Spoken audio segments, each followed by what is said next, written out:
Hello everyone, Shanice here, also known as SLW Create. I am so excited to team up with Mehron Makeup and share with you this quick tutorial of my beautifully ghoulish pinup zombie gal. So let's begin. Note that I already cleaned, prepped, and primed my face as well as laid down my brows. You see me here doing a rough layout of where I will be placing my zombie wounds using Mehron's eyeliner pencil in brown. Here we have what is going to be the MVP for this look, Mehron's Extra Flesh and Fixative A. As I mentioned before, the previously drawn lines will be my guide for the placement of Mehron's Extra Flesh. You can see that I am using the rounded dull end of a Mehron spatula to place, carve, and smooth the edges of the wax. Not only is this wax extremely pliable, but it even has added fibers within, making it much more skin-like compared to other waxes. And what's even greater, you can use this product without applying any starter adhesives. It just naturally adheres to your skin. Fixative A is a key step to not only seal in the extra flesh wax, but also remove the wax's natural tackiness and also blend in any thick edges seamlessly with your skin.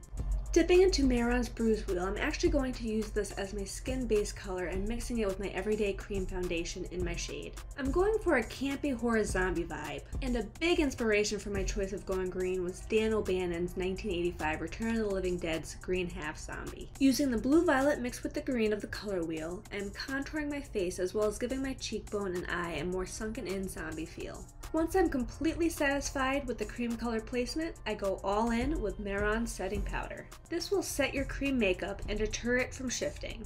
Going back to the color wheel, I lightly and sporadically tap in the color for each wound first with yellow and then maroon over top.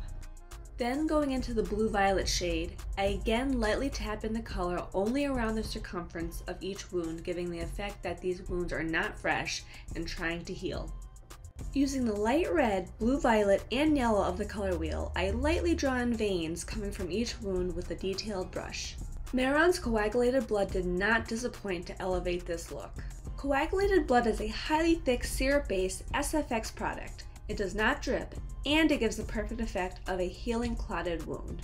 Mehron's Blood Splatter drips and runs like blood as well as darkens over time. A few sprays gave the perfect amount of added detail without overpowering the rest of my progress. And there you have it, my pinup zombie.